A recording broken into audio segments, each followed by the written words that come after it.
Hello, this is Tim Kamsa with Action Coach Business Coaching with my Survive and Thrive Business Spotlight series. The purpose is to interview local business owners to promote them through my social channels and email database. This is a free service I'm providing to support local businesses because if we save every business, we save the economy. Today, I have the pleasure of talking with Deb. Welcome, Deb. It's great to have you on the program today. I'm excited to be here. Thanks for asking. Yeah, of course, absolutely. So, hey, let's get started. Tell me a little bit about yourself, Deb, and a little bit about your business. Oh my gosh, I've been a management consultant for, 30 years, somewhere along those lines. And I'm mostly working these days on some private projects that I love. I've been really interested in helping businesses and individuals prepare for emergencies.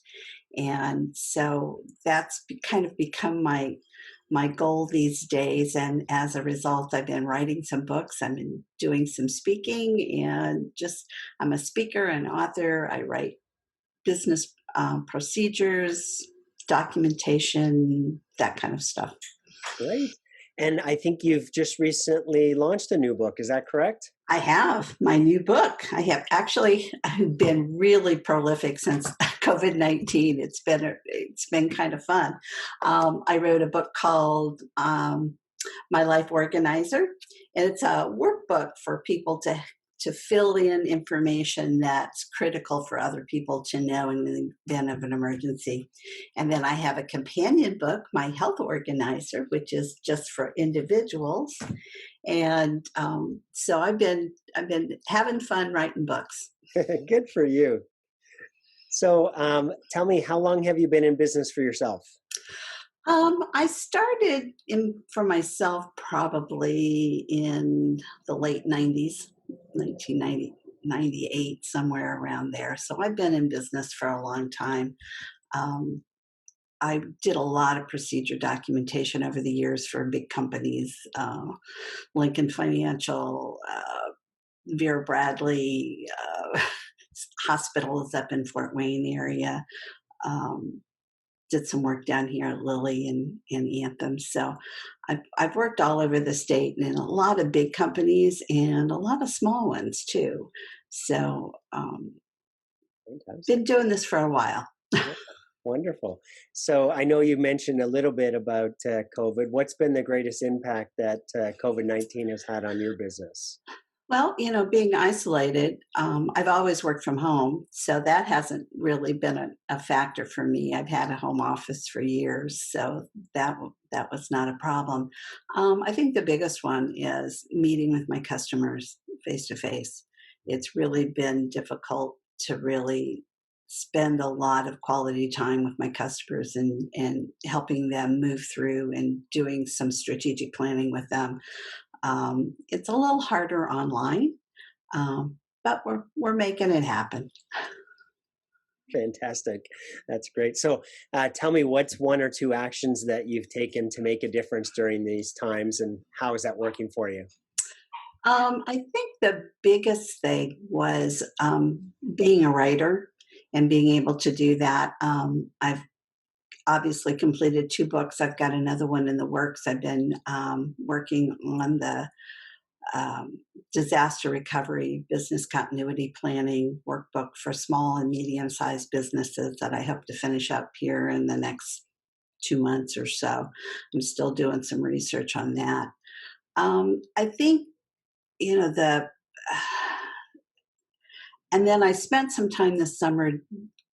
I wrote these two books. They were done by May. And so I've been starting to really think about this summer. I spent time doing self-learning. I spent time, I belong to two local disaster recovery organizations.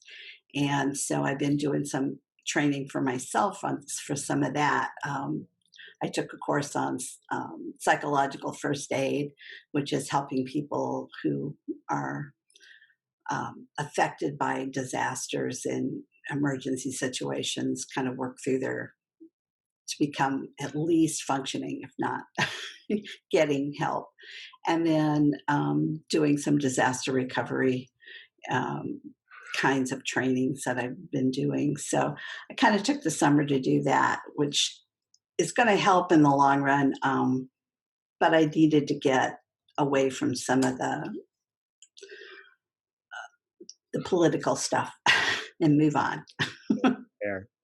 Uh, Sounds good. So, hey, tell me, here's an interesting question. It's been said that smart people learn from their mistakes and wise people learn from the mistakes of others.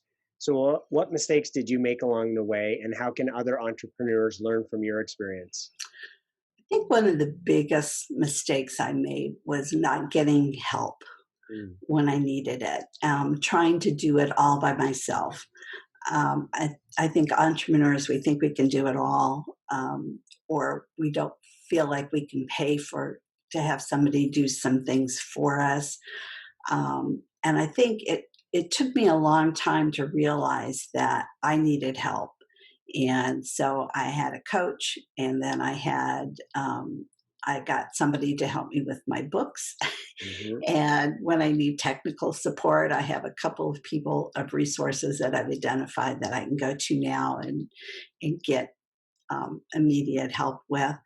And those things have made my life easier. And I really, for the first 10 years, really didn't think that I needed that. But I found that it really does make me more productive when I have resources and I use other people for things that I'm not the best at. Sure. So instead of waiting 6 months to do my books, I have somebody who every month would pay attention to that so that I knew exactly what I was spending and where the money was coming and that kind of thing. So I think getting help is probably the best thing that you can do for yourself, whether it's a mastermind group that you belong to, or a business coach that you have, or just somebody who can, a virtual assistant, or a bookkeeper, or somebody to help you with your marketing. All of those things are important. And I know people say, well, I don't have money for that. Well, you got to think about where your money's coming from. And if you're spending your time doing $10 activities or $15 activities, you're not making the money, and you're not spending it wisely. And your time is really valuable. Thank you so much for sharing that. That is a conversation I have with clients all the time, once folks understand what you just said, the light bulb comes on, right? In terms of, oh yeah, if I can work more, driving business growth by freeing up my time, then I'm going to be better overall. So thank you And for you're not sharing so exhausted. that. I Right. mean, it's exhausting when you're doing it all yourself. I'm Yes, indeed. I'm I maybe I'm lazy, but I think it's been the best thing for me was when I started getting help. Mm, wonderful.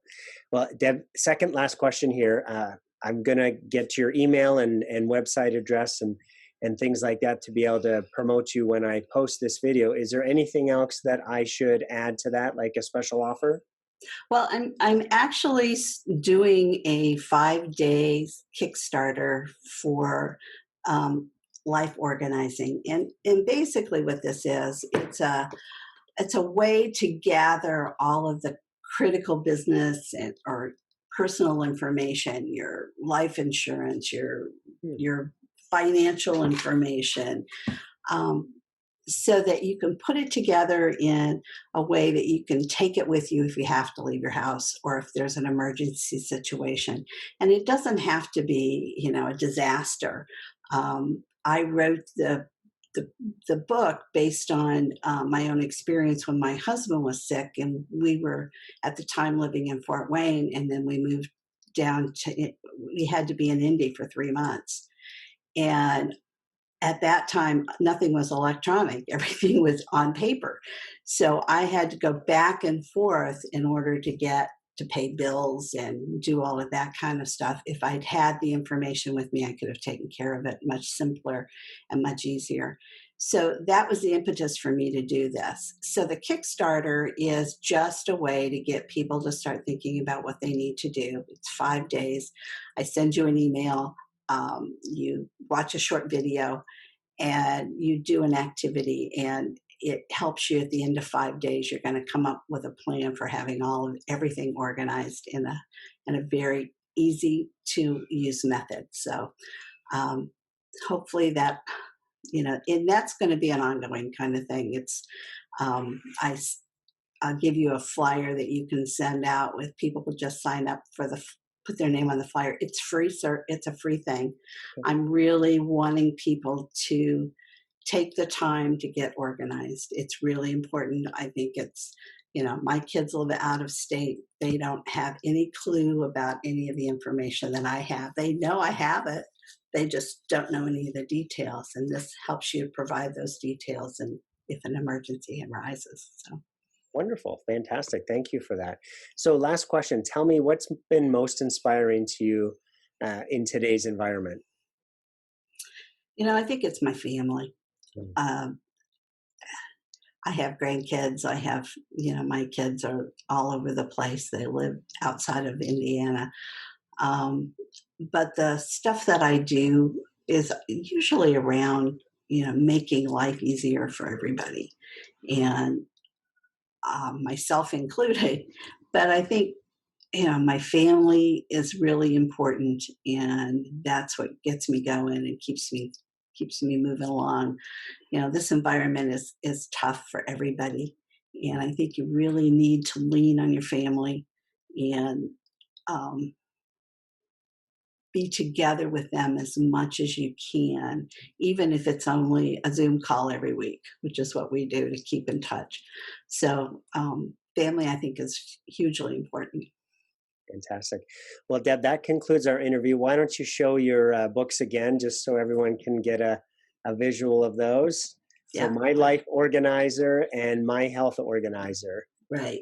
They're both available on Amazon, so you can just go unpublished. Congratulations. That is awesome. So, I'd like to invite you and everyone else who's watching this interview to take advantage of my free complimentary coaching session. It goes into a little bit more detail of your business. It's a deep dive, really, into your business and where you may be challenged and have struggles, and really to identify opportunities for growth, identify some strategies to take your business to the next level. So I'll include that in the link when I post this video. Again, Deb, it's been a pleasure talking with you today. Thank you so much for your time. You're welcome. It is my pleasure to be here. Thank you. Have a great day.